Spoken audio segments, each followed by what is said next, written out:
La mente humana, si bien no existe sin cerebro, dice Edgar Morin, tampoco existe sin tradiciones familiares, sociales, genéricas, étnicas, entre otras cosas. Solo hay mentes encarnadas en cuerpos y culturas y el mundo físico. Lo real es siempre el mundo entendido por seres biológicos y culturales. Preguntémonos entonces, ¿qué es lo que podemos aprender y percibir? ¿Cómo lo enseñamos a otros? ¿Cómo lo sugerimos a través de nuestras conductas y en nuestras obras? ¿Y por qué mucho de ello, aún formando parte de nuestro conocimiento, permanece oculto y no logramos expresarlo? ¿Por qué nos es dado conocer el mundo de esta manera y no de otra? ¿Por qué somos capaces de distinguir y crear con arquetipos naturales y biológicos diseños a los que adherimos metáforas y sentidos tan diversos? Hola a todas y todos.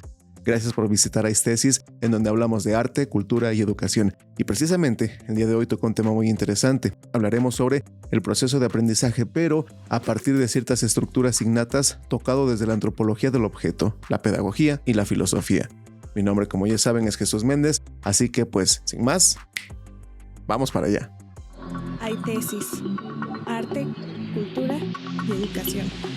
La intención de esta plática es centrar pues nuestra atención en hipótesis e ideas sugestivas y sencillas, pero no por ello pues menos completas en relación con las preguntas mencionadas al principio. Más que darles solución, el propósito de todo esto es advertir la riqueza y complejidad pues de algunos de los recursos con los que contamos como seres biológicos y culturales. Se trata entonces de hipótesis que no pierden vigencia a pesar de la poca atención que se les ha prestado en su momento y que sirvan como guía y contribuciones para la antropología, sobre todo la antropología del diseño. La gente criada en diferentes culturas, dice Hall, aprende a aprender de forma distinta. Este aprendizaje depende de las formas explícitas y tácitas de la cultura.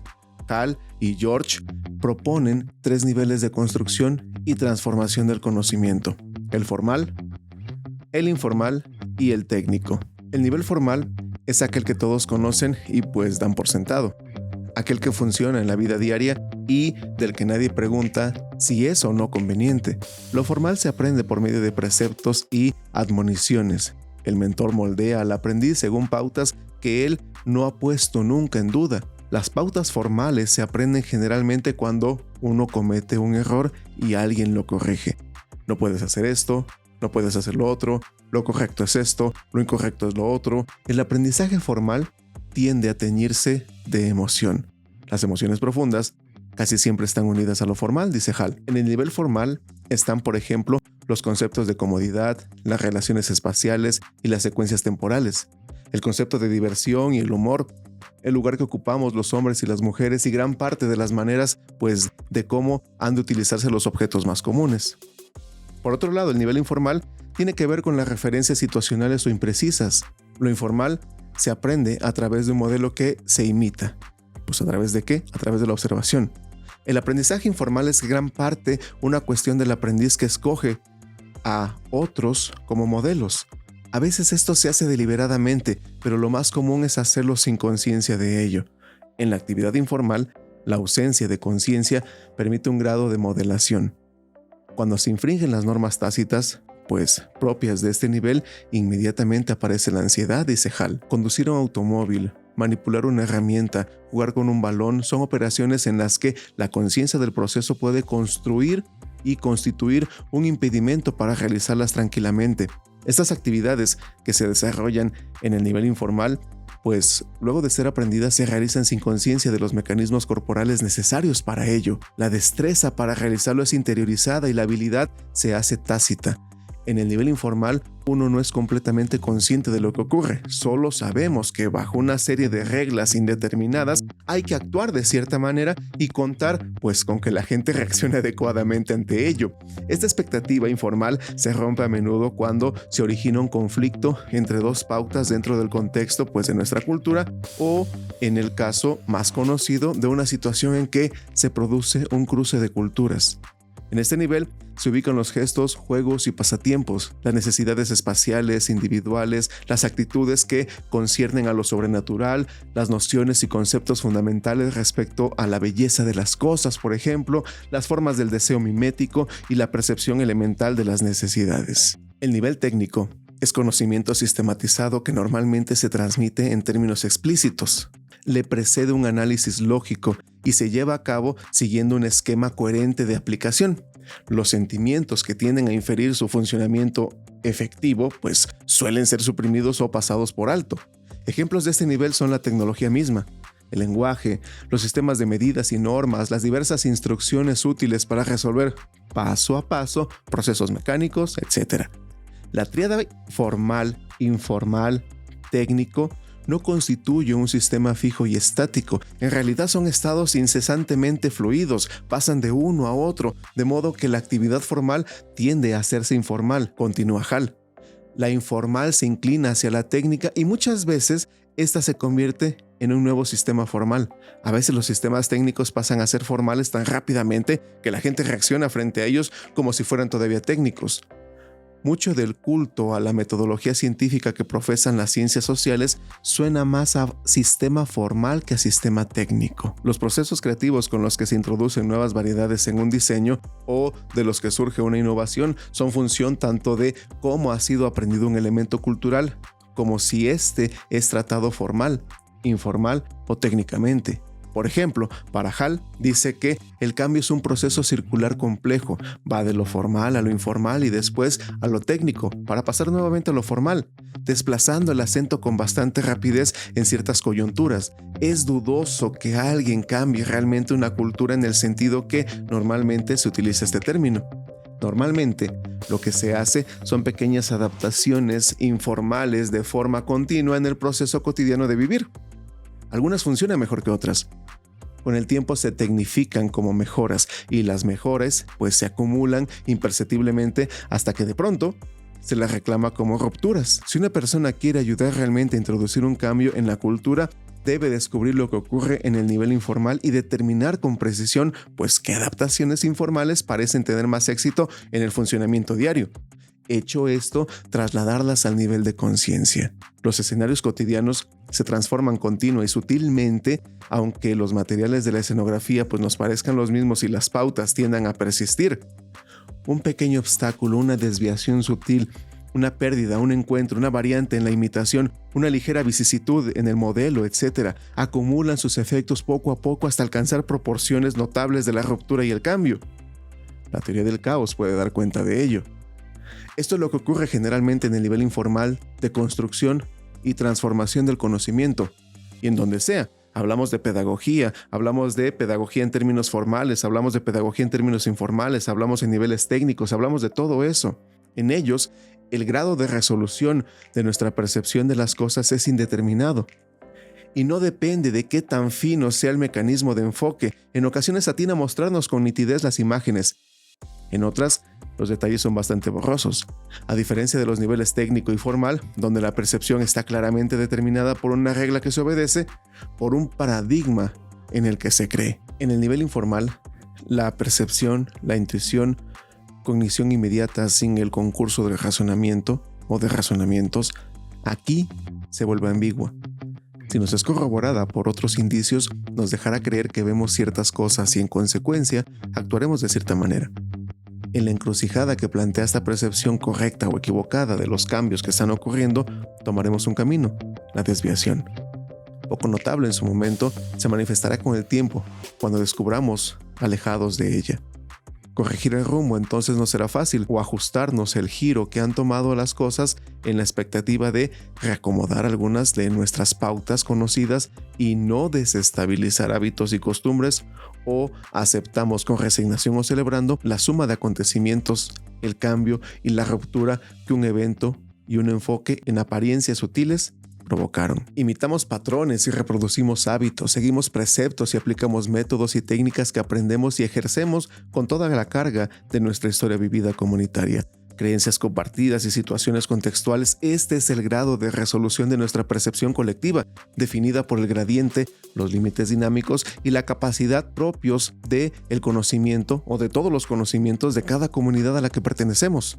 Sin embargo, si todo fuera esto, la creatividad, y el cambio serían bastante más restringidos, eventuales e insípidos. También hay grados de resolución en nuestra percepción individual del mundo que permiten, pues de alguna manera, develar relaciones originales que para otros confunden sobre el fondo de lo convencional, de los convencionalismos. Se trata de puntos de vista perspicaces, capaces de imaginar construcciones diferentes con las mismas materias primas de conocimiento.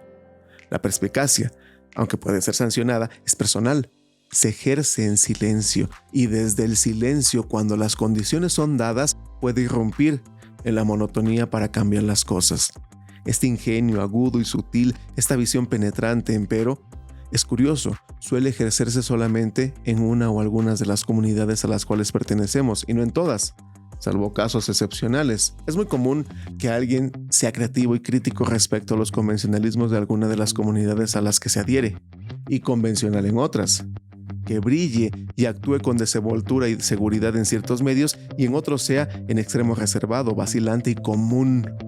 Parecería haber en nosotros partes oscuras y núcleos brillantes, luz y sombra, pues si lo quieren ver de alguna manera como lo comenta Jung, oscilando en lo cotidiano, dejando ver a ratos el rostro definido de las cosas y en otros un paisaje confuso que nos paraliza. En el seno de algunas de las comunidades a las cuales pertenecemos, podemos con facilidad descubrir y llamar la atención respecto a problemas, causas y efectos en las interacciones de las cosas. La gente y nosotros podemos entonces ser agentes del cambio y parte de la evolución del sistema de relaciones que caracterizan a esa comunidad. Sin embargo, en otros ámbitos que frecuentamos, somos tan solo parte de la red de hábitos, el conservadurismo o la negligencia que los caracterizan. Inmersos en ello, algo en nosotros no logra articular, no alcanza a ensamblar la lógica de los eventos que se suscitan en el escenario de la comunidad, más allá de lo que también es obvio y común para el resto, suponiendo, claro está, que nuestro deseo fuera participar en los procesos y no ser tan solo espectadores. En ellos, no logramos ver cómo se enlazan y cuáles son los elementos que constituyen cada pauta. No alcanzamos a imaginar las relaciones sutiles y los nuevos valores que están cambiando el rumbo de los acontecimientos. Y todo esto ocurre porque las habilidades y destrezas forjadas por construcciones ideales, abstractas y relativas que llamamos verosímiles y creencias, todas de orden cultural, son también determinadas por estructuras personales de orden biológico y corporal. Hay algo entonces que está más allá de lo cultural, de la mayor o menor flexibilidad de las instituciones y los convencionalismos de las comunidades, que determina el grado de participación activa, crítica, de sus miembros y los cambios a su interior, algo que, aunque modelado por el colectivo y los procesos culturales, surge de cada individuo y su capacidad para acoplarse de manera sui generis a alguna de las facetas del mundo y en otras permanecer desarticulado.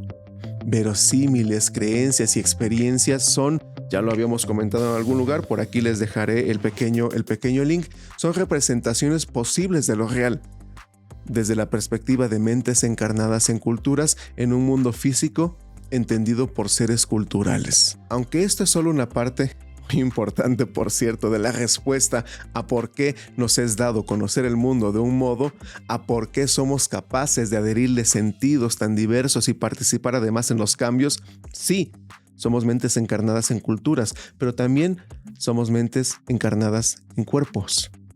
Y el mundo físico, lo real, es un mundo entendido por seres biológicos con cierto grado de resolución, perspectiva que nos hace diferentes a otras especies y también entre nosotros mismos. El universo de influencias recíprocas del ambiente, la mente y nuestra estructura biológica interactúan ampliando o coartando el grado de resolución perceptiva, colectiva e individual. Si la capacidad de resolución de la esfera de lo cultural nos permite distinguir las metáforas en las áreas de pauta que tienen los objetos, en el objeto global y en sus vinculaciones, la capacidad de resolución en la esfera biológica nos deja identificar los arquetipos. La habilidad para distinguir e interpretar las metáforas y para identificar los arquetipos es el sustento de la actividad creativa.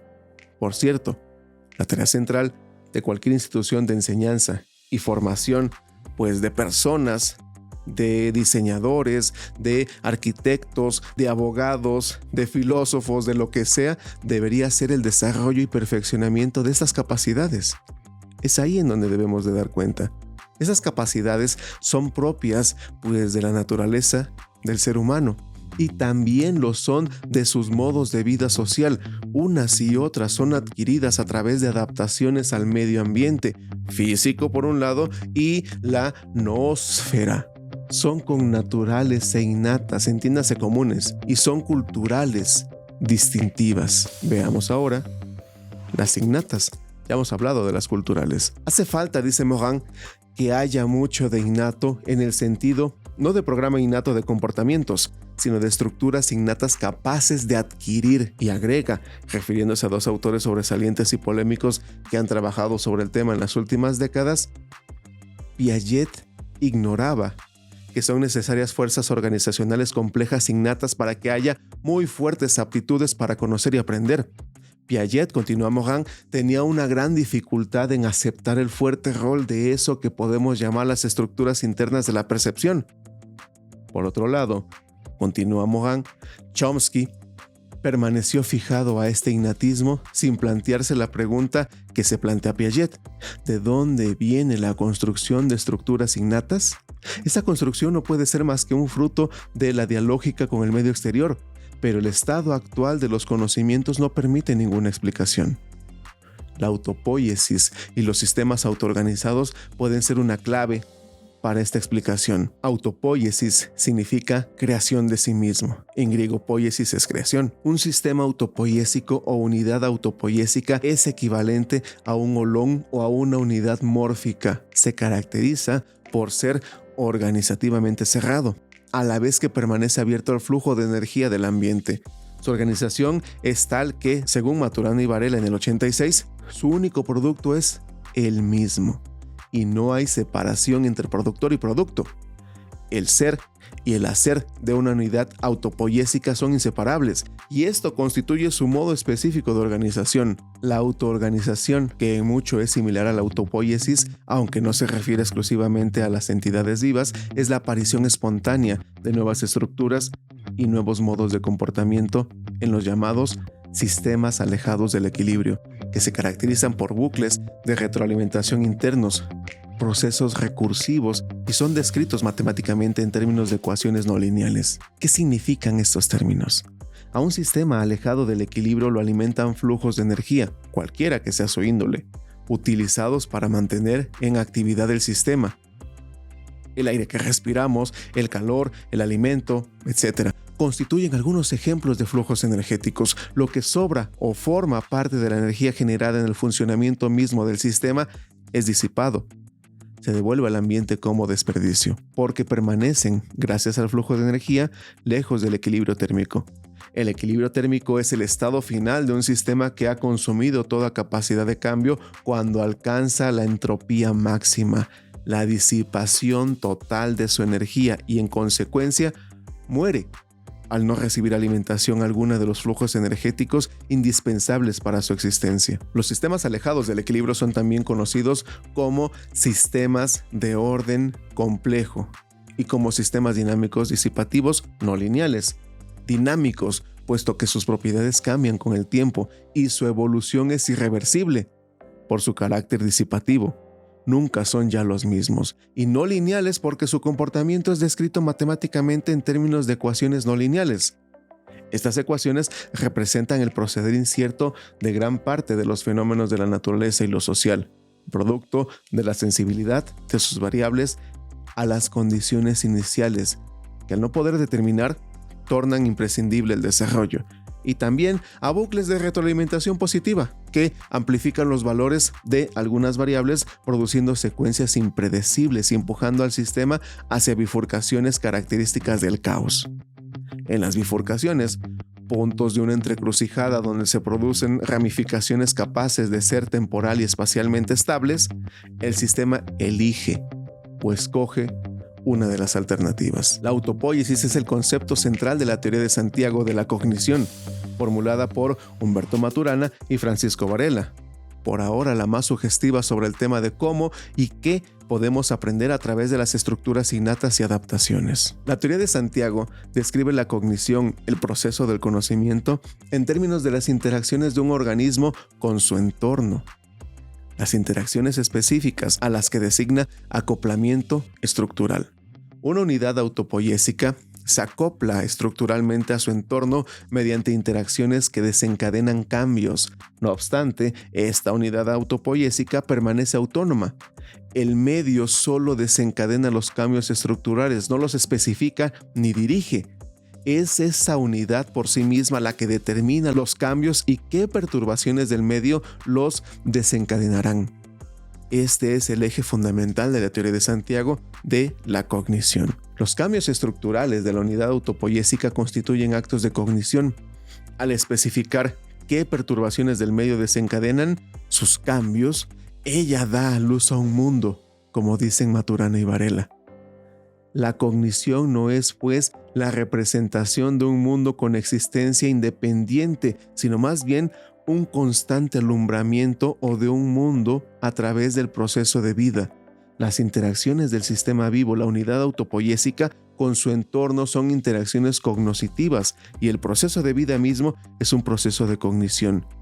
En esta nueva visión, la cognición comprende el proceso completo de vida, incluyendo la percepción, la emoción y el comportamiento, y no requiere necesariamente un cerebro y un sistema nervioso. Incluso las bacterias perciben ciertos cambios en su entorno, notan las diferencias químicas de sus alrededores y en consecuencia nadan hacia el azúcar y se alejan del ácido. Notan y evitan el calor, se alejan de la luz o se aproximan a ella e incluso pueden detectar campos electromagnéticos. Así, hasta una bacteria, decía Capra en el 98, alumbra su propio mundo, un mundo de frío y calor, de campos magnéticos y de pendientes químicas. En la teoría de Santiago, la cognición es parte integrante del modo en el que un organismo vivo interactúa con su entorno. No reacciona a los estímulos ambientales mediante una cadena lineal de causa y efecto, sino que responde con cambios estructurales en su red no lineal, organizativamente cerrada y autopoiésica. La interacción cognoscitiva del sistema con su entorno es una interacción inteligente.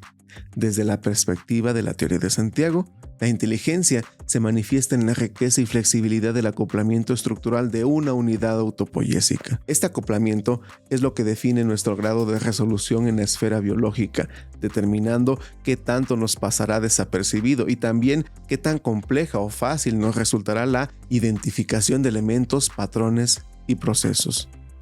Según Santiago, lo que un organismo determinado da a luz en el proceso de vida no es el mundo, sino un mundo determinado y siempre dependiente de la estructura del organismo, puesto que los organismos individuales dentro de una misma especie tienen estructuras parecidas, alumbran mundos similares, mas no idénticos.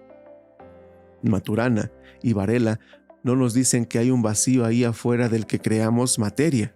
Existe para ello un mundo material, pero carece de características predeterminadas. Los autores no afirman que nada existe, sino que no existen cosas independientes del proceso de cognición.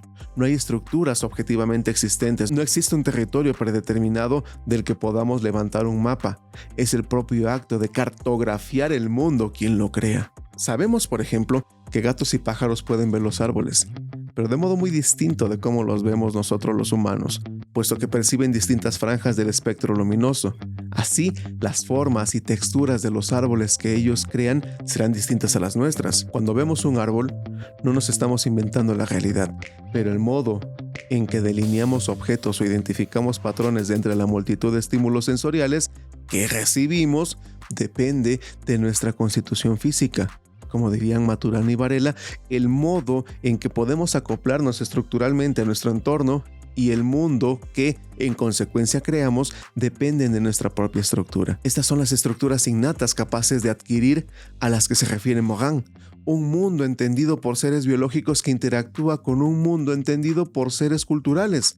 Al delinear objetos o identificar pautas, ejercemos el acervo que es característico de nuestra constitución como seres biológicos y nuestra pertenencia a conformaciones comunitarias como seres culturales, en un aquí y en un ahora. El doble carácter de nuestra mente encarnada en cuerpos y culturas pervive y evoluciona como unidad autopoiésica, combinando capacidades connaturales y adquiridas a través de adaptaciones al ambiente físico y la noósfera. sobre un universo de posibilidades, lo potencial que puede ser o suceder a través del acoplamiento estructural, emergen configuraciones culturales probables, verosímiles que son y suceden, diseños concretos. Estas configuraciones basadas en hechos reales y luego convertidas en series discursivas y creencias en paradigmas, a su vez condicionan, restringen o amplían, adaptando a través de los objetos el acoplamiento estructural, prótesis y metáforas, retroalimentando, reforzando y estabilizando, pero también modificando a través de la cognición las configuraciones culturales y el acoplamiento estructural. La evolución del género Homo y de nuestra especie, particularmente como seres culturales y como seres biológicos, está en mucho determinada por los objetos y sus prótesis y metáforas que hemos desarrollado. La vida es un proceso de cognición, vivir es saber y nosotros vivimos y sabemos utilizando objetos. Estas prótesis y metáforas en tanto arquetipos, fuente y biológicos y como metáforas naturales son anteriores a nuestro género, son parte de la evolución de la vida y las condiciones físicas del planeta. La morfogénesis del diseño se inicia con las condiciones que permiten la emergencia de la vida, continúa con todas las adaptaciones estructurales de esta y sigue evolucionando en nuestras conformaciones culturales y el acoplamiento estructural. Muchas gracias por llegar hasta este punto de la plática. Agradezco su tiempo y sus ganas por ello. Como ya saben, mi nombre es Jesús Méndez. No olviden por favor regalarnos un like, suscribirse y dar clic en la campanita para recibir notificaciones cuando se suba contenido nuevo. Saludos a todos y nos vemos en el próximo tema. Hasta pronto.